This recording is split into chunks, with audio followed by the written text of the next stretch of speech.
On September 23, 1994, President Bill Clinton made history when he signed into law the Regal Community Development and Regulatory Improvement Act, the bill that created the CDFI Fund, a cornerstone of growth for the opportunity finance industry.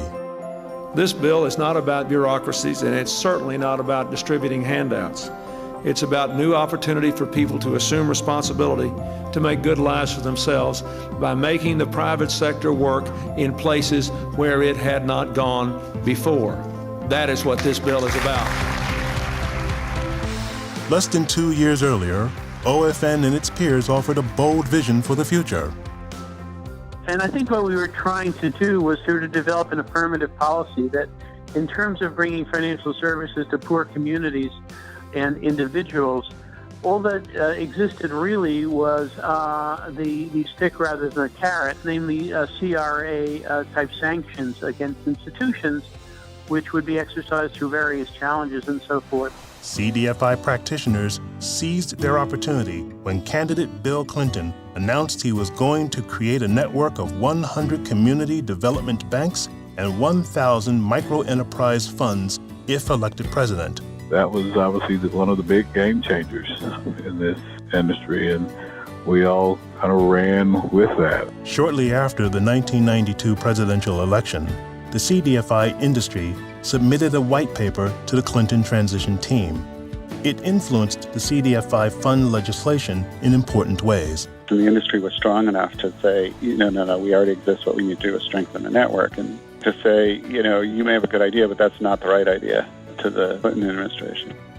We were able to enlarge their notion of the kind of financial institutions that would deliver what he was looking for, namely that it would not be restricted to banks, but to credit unions, to loan funds, and later on to others.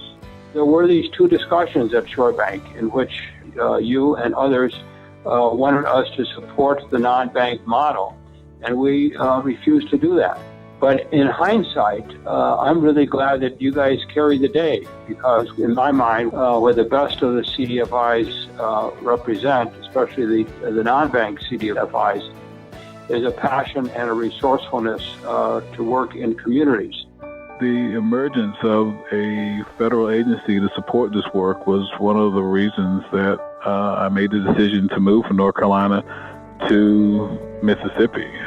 Yeah. This was an area that had tremendous need, and the availability of a program that would help to provide capital to respond was very important. When President Clinton signed the bill into law, his staff asked OFN to identify a CDFI leader to talk about how the CDFI fund would make a difference in communities.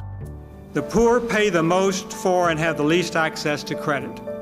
The CDFI Act helps us solve both problems. It empowers us to improve the good work that we are already doing. Apple Bank and the full range of lending programs it represents is our homegrown solution to the very real problems our people face. Thank you, Mr. President.